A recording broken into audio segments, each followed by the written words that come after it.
I want our leaders to have the tools that they need in these changing times to really think about talent. So how can they give feed forward to people and be more proactive with giving feed forward and focusing on moving forward? How can they figure out what their people need and not make assumptions on what motivates their people? Just little things that I noticed in the construction industry, the projects really get in the way of the people. Put that coffee down. I'm not here to waste your time, okay? I certainly hope you're not here to waste mine. So I'm going to keep this short. Helen, we're both in sales. Let me tell you why I suck as a salesman. The most valuable commodity I know of is information. Wouldn't you agree? Coffee's for closers only. Well, hello there, friend. Welcome back to the Behind Your Back podcast with me, Bradley Hartman, founder and CEO of the Behind Your Back Sales Company, where it's our mission to help you sell more, faster, at higher margins, and have more fun doing it. On this podcast, we talk about leadership, personal productivity, time management, and the craft of selling in the construction industry.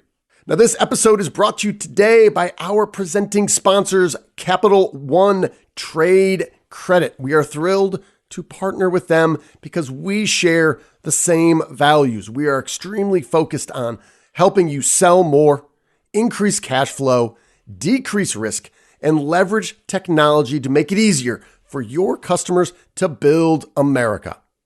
So I'm excited to bring to you today my conversation with Miss Mel Dalton. She is the head of global talent and organizational effectiveness at DBM Global. DBM Global is a holding company, and in their portfolio includes Schuff Steel Company, Banker Steel, DBM Virkon, Gray Wolf Integrated Construction Company, Milco National Constructors, and Aitken Manufacturing. And Mel Dalton, my guest on this episode, in her role as head of global talent and organizational effectiveness, is to work directly with the C-suite and their direct report at each one of those companies to help them become better leaders. As you will hear, Mel is very insightful, and she taught me a lot as we talked about the difference between feedback and feed forward.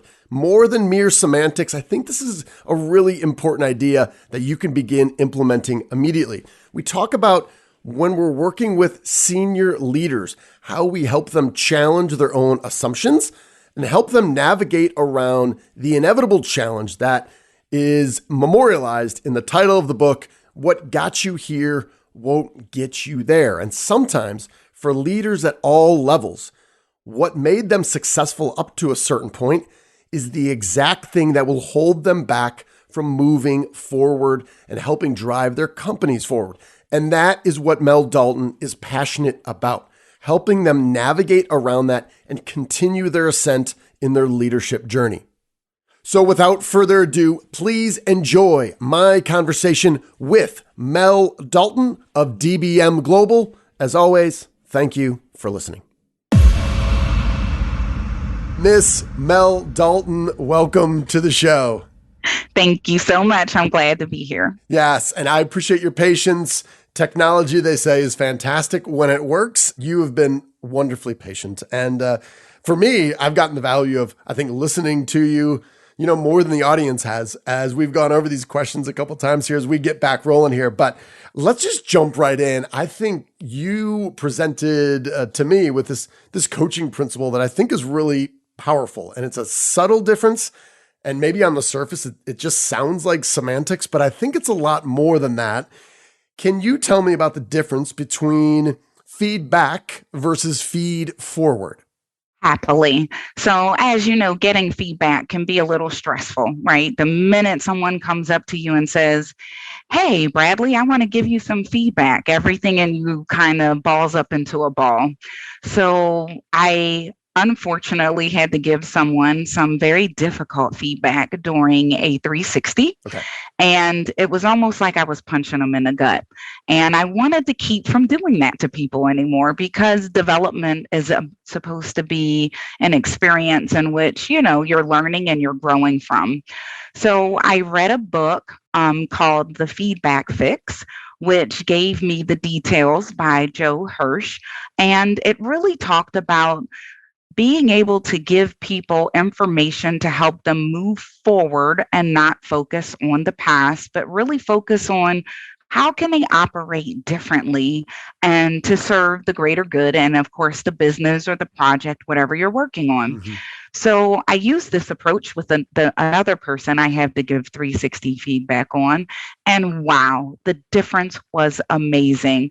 They didn't cringe up when I told them that we were going to talk through and share some perceptions and talk through and give them feed forward on how we can change the perceptions or do things a little bit differently to meet the needs of the business.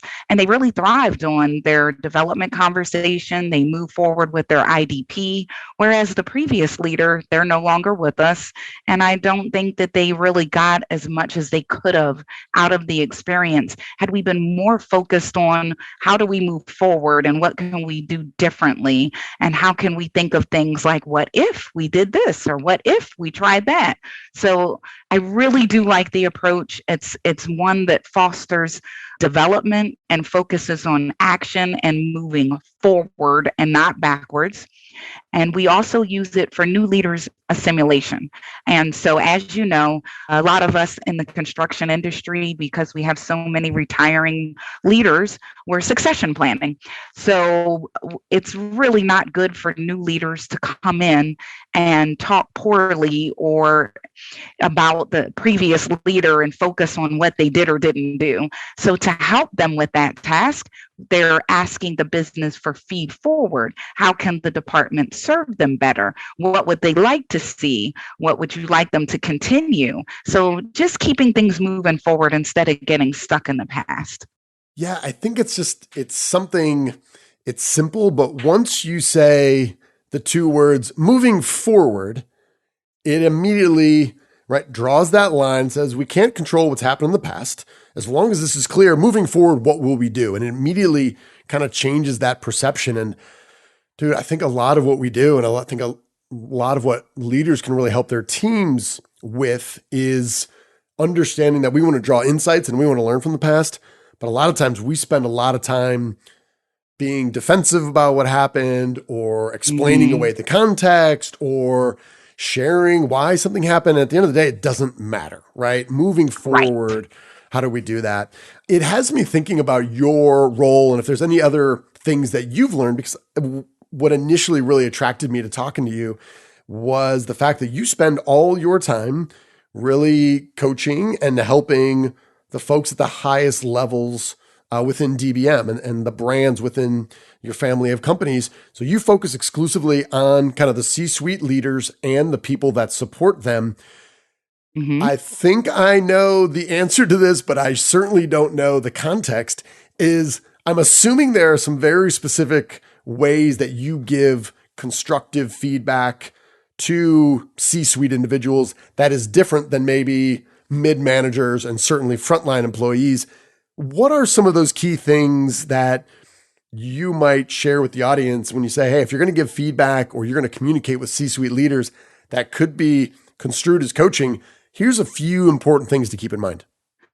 That's a great question. So it's really important to understand that C-suites and their direct reports, whatever decisions they make or how they go about doing their work and performing their work, their decisions affect not just that situation, but all the other companies or departments. They're responsible and accountable for so much more. And my COO has to make sure that the operation is running across all the business units. And when he makes a decision at the parent company, think through how it's going to affect and set the stage for the other companies. My CEO, he has to worry about, the stakeholders, our customers, the board. So they have a lot of things that, of course, that they're thinking about, whereas the lower level individuals, the mid-manager levels, let's say in frontline, they're really focused in their sandbox. They're focused on how their decisions affect them. They're much closer to the people, right, that are performing the work. So they tend to get caught up in feelings and perceptions a little bit more, whereas the C-suite, they don't have that luxury. They're making decisions that impact the organizational health of the company, that impact our client relationships, that impact our branding. So when you're coaching them, it's really important to be very targeted.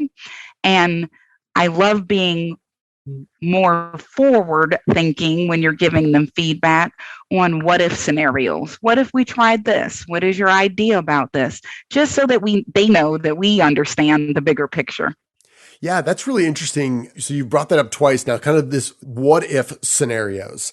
I'm wondering if, without getting too specific on your end with any leader, Right. of course, what might that sound like? Because as soon as you said that, I'm like, I've never been super intentional about it, but oftentimes said, okay, what would have to be true for us to go in this direction? Or what would have to be true? Converting that to like, hey, what if we tried this? Or what if we tried that?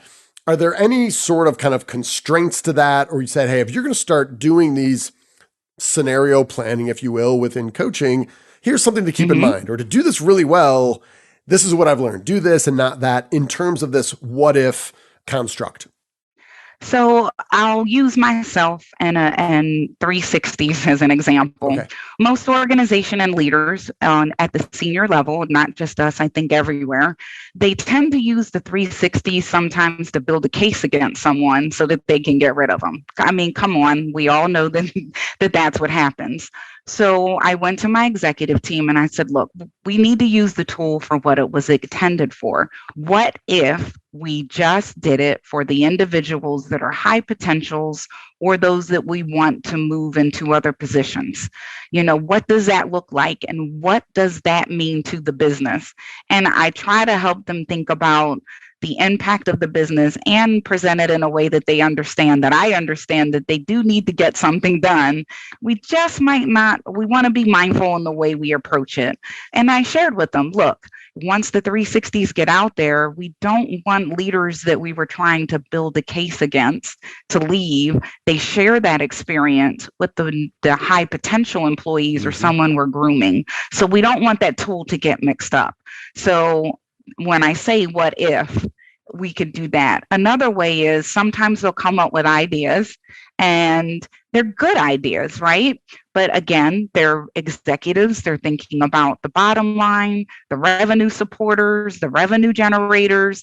So a lot of times they'll want to move in directions and do things that the people might not react very well to it. So I'll take their idea because they have very good ones and tweak them by saying, oh, that's a great idea. What if we also do this? So instead of telling them, no, I don't think you should do that, it's more of yes, and what if we did this? Yeah. And I think as I'm listening to you say that, I'm thinking about you can, maybe with other folks who are saying, well, here's my concern about unintended consequences. We can frame this as hey, we disagree. We don't think it's a good idea. It's a bad idea. Reconsider. And just framing it like, well, what if this or what if that? And again, I think then you are expanding these scenarios of possibility that'll probably lead to more conversation, more opening up, as opposed to, all right, you guys don't think it's a good idea? Well, guess what? I'm the decision maker. Here's my decision that has been made. You're welcome, and closing down. Exactly. Yeah. Yes, exactly. And, there's been times where you can watch people's body language and facial expressions, and they'll bring up an idea in a meeting, and then immediately everybody shuts it down and says, that's not going to work. Well, if you keep doing that, they're not going to bring these out of the box ideas to the table. So when someone makes recommendations, when I run them through what if scenarios, it helps them pull it through, and I can plant seeds to get them where they need to go. Because let's be serious, even though I'm the talent leader, I cannot tell my executive team exactly what to do. Right. It doesn't work that way. Yeah. Well, I often say the four most dangerous words that I hear in meetings with people at different levels in the organization is tried that, didn't work. Especially for companies that have been around for a long time, as soon as you hear that, and you're like, so many variables in our business change that it may or may not be the right time for it. But just by citing that we tried it before and it didn't work, is a great way to make sure we're shutting down all future ideas and feedback, feed forward, if you will, in the future. Mm-hmm. Exactly. And it's all about that inclusive environment where you're bringing value and everyone is bringing value. Mm-hmm. Let me ask you this. It's something that we're struggling a little bit with a few of our clients, is that we have some executive leaders that have been really successful, but they are struggling with what I think is one of the greatest titles of all time in a book, and a book that I refer to often: what got you here won't get you there. And their whole mindset is that we've been really successful for, 10 years, 20 years, 40 years, and I am the leader here. And this is the playbook, and this is everything that we've done to get here. This is why we're going to continue doing it. And yet some of these conditions seem to have changed. And a lot of people that they either work alongside them or underneath them are saying, but this time is different. Don't you see? And it's kind of this, hey, what got me here, I believe is going to continue getting us where we need to go. Do you have any suggestions on how to help these leaders kind of break that mindset to understand that maybe the things that did get you to this position are going to hold you back moving forward? That is such a great question, because that is a problem. Well, it's a challenge and an opportunity, especially within construction. I've noticed that a lot of construction leaders are very old school, and they've made money at it, right? So it's not like they didn't make money at it. They've been making money. So what I have been doing is making leaders more aware that we have so many generations in the workforce, articulating to them the values that are in each one of the generations, and just let them know, just like you have kids and you're not going to direct your kids the same way, you're not going to, for your people. And technology changes. I'll ask them a question. So tell me about your first cell phone. And in our environment, it goes all the way back to, the big battery packs with the antennas on it. And I said, so what would happen if the technology did not continue to advance and technology companies would take the time to expand on something that was already great, right? We can send text messages and get pictures. So then they think about it and they're like, yeah, I guess you got a point there. So trying to get them to understand that while what they've done did get them here, we're in a different time where we have all these generations in the workforce. Now it's time for us to leave our legacies and to teach people, and they all learn in different ways. They apply things in different ways, and it's our job as leaders to catch them when they fall. And in order to do that, we're going to have to try new things. Now, I can tell you it's harder for leaders that don't have flexibility and agility. If they feel as if they've learned everything and that's it, you're not really going to change their mind. With those leaders, I focus on leaving a legacy and getting them to articulate and kind of get out what the knowledge in their head to pass it on to the next generation, because that's about what all you can get at that point. They've been doing it for a long time and they're good at it. Yeah. Well, you did something really smart there. When in my question to you, I was thinking more like internally, what do you do to this individual who's wrapped up inside their own head and can't see other constraints? And you immediately said, let's talk about other people, right? And I think any good leader knows, and sometimes that's the challenge, is the results, only the results that will come through other people. I can't do it all myself. Correct. So by reframing this in terms of let's think about other people and how they might be thinking and seeing the world differently, I think it was really smart and kind of has my wheels turning right now. This other question is absolutely fantastic. And I've certainly never said it. I don't think anyone said it to me, but tell me about your first cell phone. That sentence alone, those 6 words, immediately has my mind going to different places like, oh, wow. Okay. Yes. Technology and change and all of these things come up with that. How long have you been using that? I love that sentence. Oh, for about 10 years now. Okay. Yes.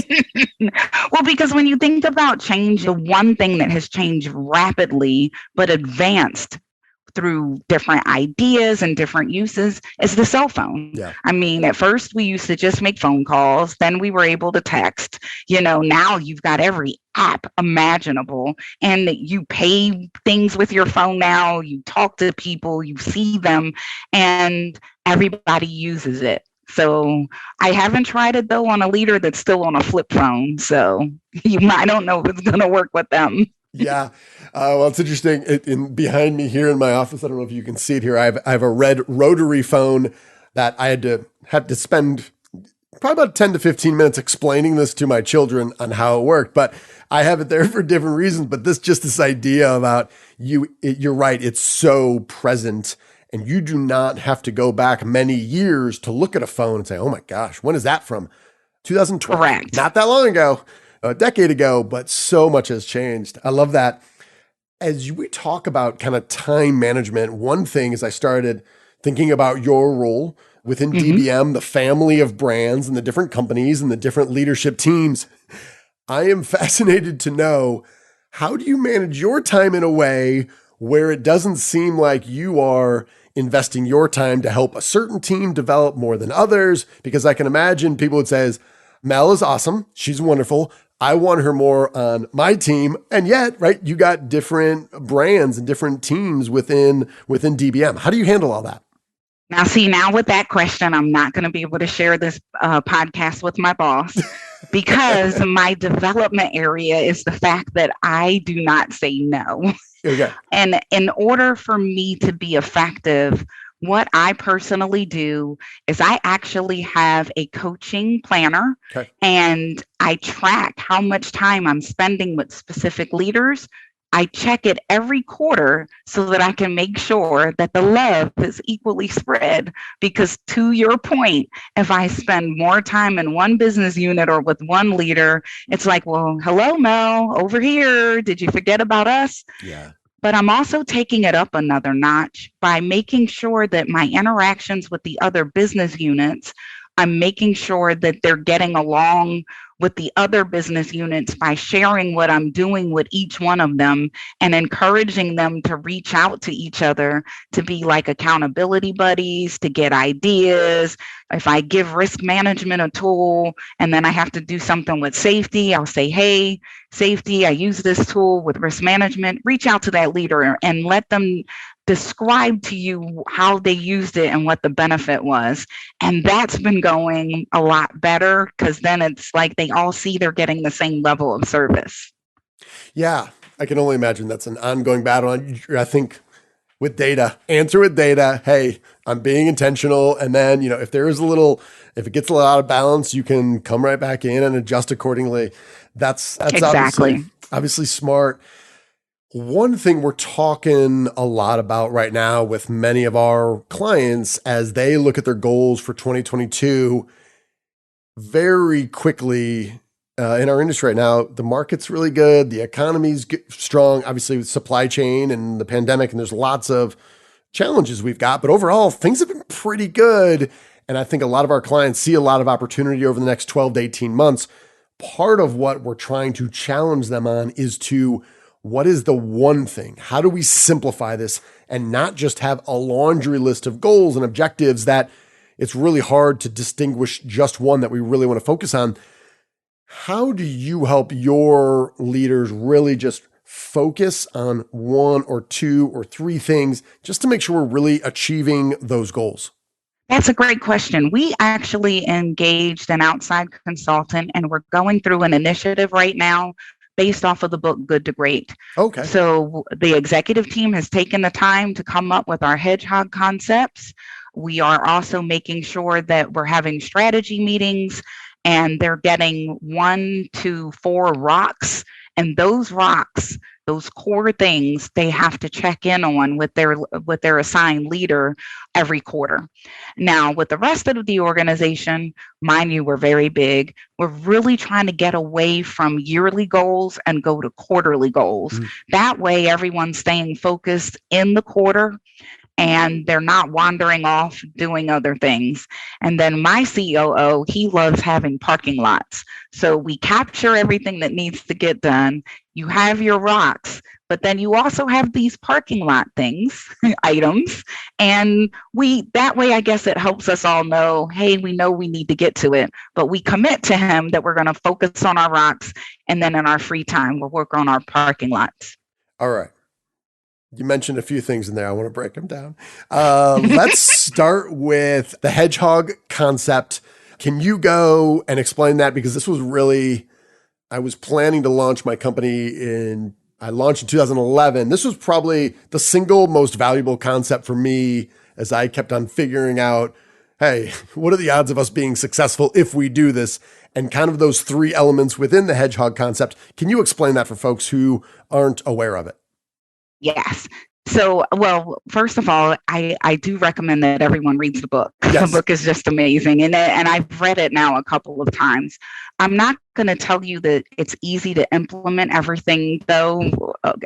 We believe in the concept, right? Yeah. But finding the things that you really need to focus on that's going to move the business forward and feed that beast, that was a process for us, right? Because you like to work on everything all at once.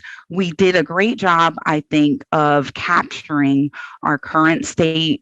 What is the things that we need to be working on, getting rid of the things, being brutally honest with ourselves. I think that in construction is just, It's hard because you're making money, you're growing, but then all of a sudden you have to do things differently, right? So facing those brutal truths, being able to understand what processes are working and what aren't, which launched into another project that we are now looking and evaluating everything that back office, our revenue supporters do to support our revenue generators so that we can make sure that all of our process and policies and flows are working well to support the business. So we came up with our Hedgehog concepts for each business unit. Okay. So because each business unit is a little different, right? And you have to customize it. It took us, I want to say, with all of the meetings that we went through, I mean, there's a lot of conversations. We had the leaders read the book first before we had any conversations. And we're really trying to figure out how we can get them to level 5 leadership. What do they need from us to be that type of leader, to come across that way? How are we going to socialize it? And it's all about our organizational health and being able to do what we need to do. So it's been a good process. Sometimes it's hard to look in the mirror, right? And say, hey, got to face this brutal truth, and we got to know what we can work on. What are the top priorities? What's going to drive that bottom line? Yeah. Yeah. It's interesting to think about as a business unit, because when I think of the Hedgehog concept, it's kind of these three principles of can you be, best in class in this activity? Are you kind of endlessly passionate about it that you can do the continuous improvement, but also meaningful? Can you get paid for it? Right? Can this kind of drive your economic engine? And sometimes you're thinking, hey, we can get paid for this and we're good at it, but we really don't like it. Or we love doing it. We want to do more of it. We're good at it, but no one's willing to pay us for it, right? So you got to have those three elements there. And we are really deeply passionate about it. And that was, I think, the hardest part of the Hedgehog, because as you know, in construction, you have your diehards, right? With the industry changing, each of them had different economic engines. And the hardest part was, what are we really the best at? Because in a lot of their minds, we were the best at a lot of things. Right. Yeah. I totally understand. Been in those conversations for sure. Both my company, also facilitating others. You mentioned rocks. Do you guys practice kind of the EOS, the entrepreneurial operating system, or how do you think about these rocks that you refer to? So the rocks are, I think it's one of our executives that gone through the CEO Advantage. Okay. So we referred to the rocks. They're really the strategic goals. Okay.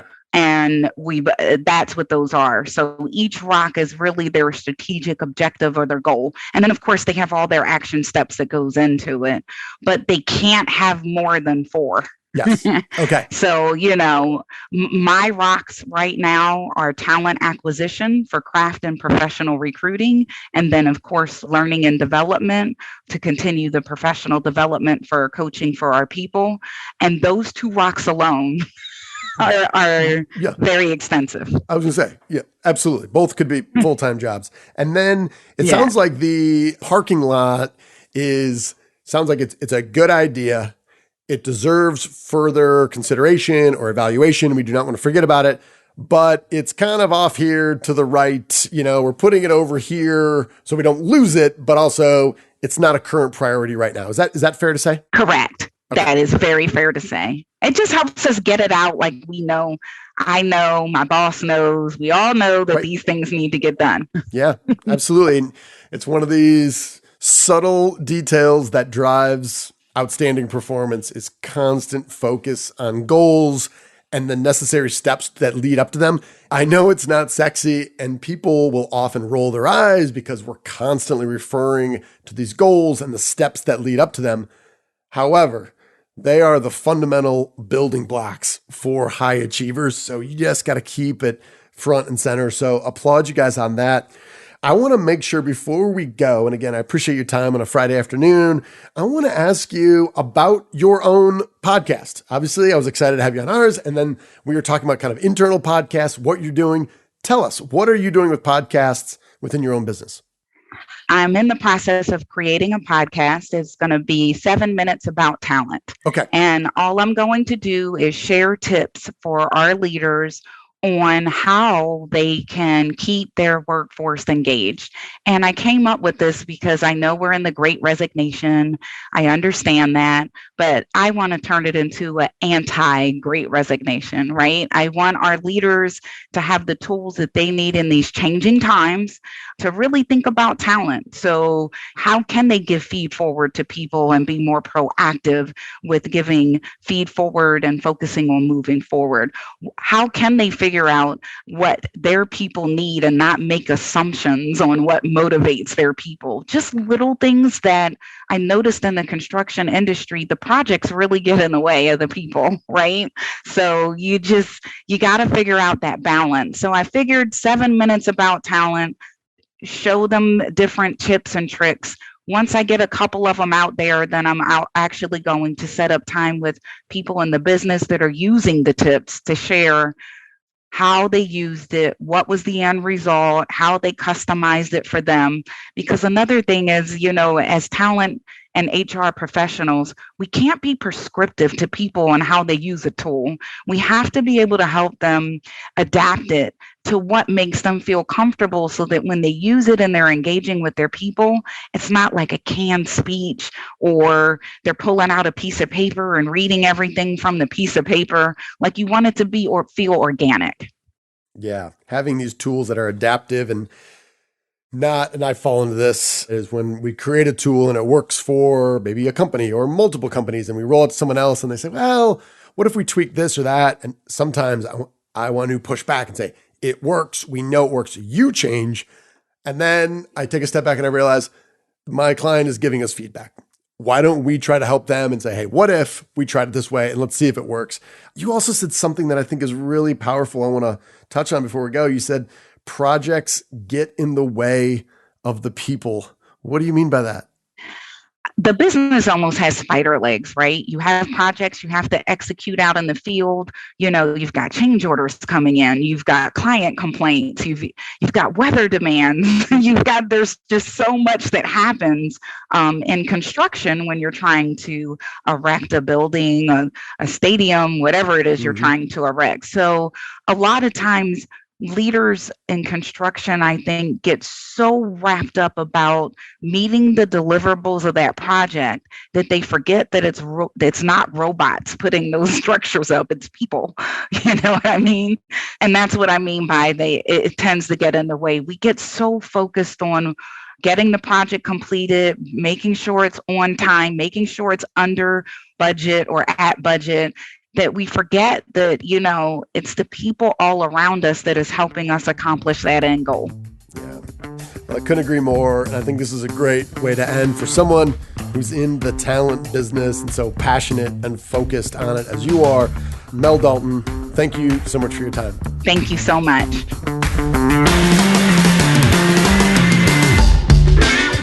All right, then. How did that go? Hopefully you enjoyed my conversation with Mel Dalton. I certainly did. I really enjoyed talking to her, and she was very generous. We connected multiple times before the episode, and I was just really impressed with her knowledge of the business, of coaching, of working with executive leaders, and also just working with somewhat, occasionally disorganized podcast hosts. So she was wonderful to deal with. Now listen, our goal here is to make this the best podcast you listen to. We're trying to get better with every episode. We'd love to hear your thoughts, good, bad, or otherwise. If you think we stink and we can really pick it up a lot, let me know. I'm open to coaching myself. I want to hear your thoughts, ideas for future shows, potential guests, or any sales fundamentals issues that you are dealing with. Do not hesitate to email me directly at bradley@behindyourbacksales.com. Again, bradley@behindyourbacksales.com. You should absolutely link up with me on LinkedIn and connect with me on Instagram at BehindYourBackCEO. And if you found this episode valuable, please share it with your network and leave a review. I know leaving a review, it seems weird these days, right? It seems like not a big deal, and that's why it's easy, but we don't want to do it. These honestly mean more to us than you know, and they really help us grow our audience so we can help more people, hopefully, like we've provided some value to you. So if you'd be willing to do that, we would certainly be appreciative. Now, this episode was brought to you by our friends at Capital One Trade Credit. They help you improve cash flow, drive sales, decrease risk, and leverage technology. Their tech stack is amazing. And by subscribing and registering and being part of their platform, you can take all their tech advantages and immediately apply it to your business to help your customers. It can make a huge impact. To see if it's right for you, just Google Capital One Trade Credit. All right, that's enough for me. I'm getting out of here. We're going to close out like we always do with our leadership mantra. You, my friend, are owed nothing. Deliver value first. Make it a great week.